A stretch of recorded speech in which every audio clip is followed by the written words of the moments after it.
भगवान राम के पिता राजा दशरथ उस समय अयोध्या के राजकुमार हुए करते थे। पौराणिक कथाओं के अनुसार श्रवण नामक बालक के माता पिता अंधे थे, जिनका नाम शांतनु व ज्ञानवंती था। अंधे होने की वजह से शांतनु और ज्ञानवंती ने बड़ी मुश्किलों और कठिनाइयों से लड़ते हुए श्रवण को पाला। और जब श्रवण कुमार बड़े होकर लायक बने, तो वह अपने माता पिता की सेवा निस्वार्थ भाव से करने लगे। एक बार की बात है, श्रवण के माता पिता ने तीर्थ धाम यात्रा की इच्छा जाहिर की।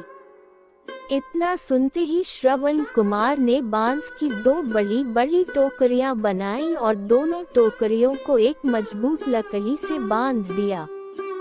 इस तरह वे एक तराजू की तरह बन गए, जिसमें उन्होंने एक टोकरी में अपनी माता को और दूसरी टोकरी में अपने पिता को बिठाया और उस तराजू रूपी कांवड़ को अपने कंधे पर उठाकर माता पिता को तीर्थ धाम की यात्रा पर लेकर चल दिए।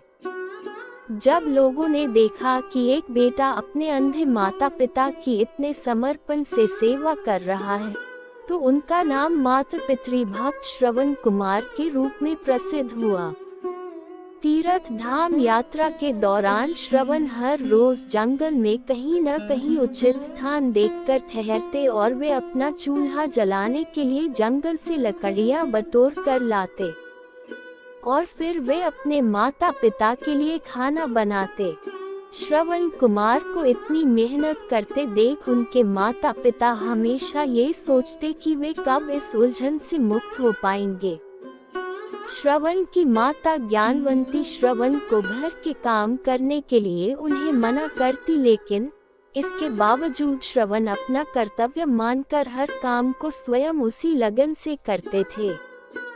यात्रा के दौरान एक दिन श्रवण कुमार खाना बना रहे थे और उसी दौरान उनके अंधे माता पिता ने उनसे पानी पीने की इच्छा बताई। इसके बाद श्रवण घड़ा लेकर पास के तालाब से पानी लेने गए।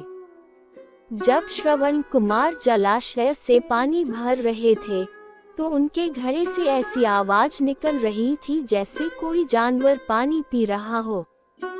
ठीक उसी समय अयोध्या के राजकुमार दशरथ शिकार खेलने जंगल आए थे। राजकुमार दशरथ के पास शब्द भेदी बाण चलाने की विशेष कला थी, जिसमें वह केवल ध्वनि सुनकर अपने बाण को सटीक निशाने पर मार सकते थे।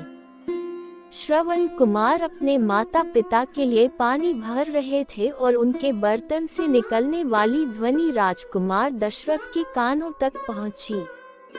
राजकुमार दशरथ को लगता है कि कोई जानवर तालाब में पानी पी रहा है और उन्होंने उसी ध्वनि की ओर अपना बाण छोड़ दिया। जब बाण श्रवण कुमार के शरीर पर लगा तो उन्होंने जोर से चिल्लाया। श्रवण के चिल्लाने की आवाज सुनकर राजकुमार दशरथ को आभास हुआ कि उन्होंने किसी मनुष्य पर बाण चला दिया है। फिर उन्होंने उन्हें धीरज बंधाते हुए श्रवण के पास गए और पूछा कि वह कौन है। श्रवण कुमार ने अपने अंतिम क्षण में उन्हें पूरी कहानी सुनाई और फिर उन्होंने अपने प्राण त्याग दिए। राजकुमार दशरथ शर्म से अपना मुंह नीचे किए जल पात्र लेकर उनके माता पिता के पास पहुँचे। वहां पहुंचकर जब दशरथ उनसे जल पीने के लिए कहते हैं, तब वे दोनों दशरथ से पूछते हैं वे कौन है और उनका बेटा श्रवण कहाँ है।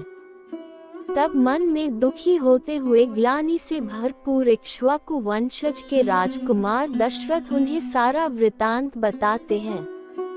दशरथ ने कहा, वे उनके अपराधी हैं और उनके भूल की वजह से उनके पुत्र श्रवण कुमार की मृत्यु हो गई है।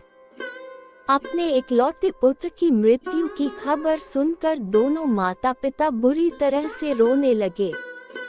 पुत्र वियोग में रोते रोते श्रवण कुमार की माता ने अपने प्राण त्याग दिए और तब श्रवण के पिता शांतनु ने राजकुमार दशरथ से कहा कि उन्होंने किसी दोषी के कारण अपना पूरा परिवार खो दिया। पहले उनका पुत्र श्रवण मर गया और अब उनकी पत्नी ने भी प्राण त्याग दिए। अब वे भी अपने प्राण त्यागने जा रहे हैं। लेकिन उससे पहले मुनि शांतनु ने राजकुमार दशरथ को श्राप दिया। उन्होंने कहा, आज जिस तरह से मैं पुत्र वियोग में मर रहा हूँ, ठीक उसी प्रकार तुम्हारी मृत्यु भी पुत्र वियोग के कारण होगी। और उसके बाद श्रवण के पिता ने भी अपने प्राण त्याग दिए। तीनों की मृत्यु बाद राजकुमार दशरथ दुख और ग्लानि से भरे हुए तीनों का अंतिम संस्कार किया। श्रवण के पिता के इस श्राप की वजह से ही राजा दशरथ ने भी पुत्र वियोग में अपने प्राण त्याग दिए। पुत्र राम को 14 वर्षों का वनवास हुआ और उसी वियोग में राजा दशरथ के प्राण पखेरु हो गए।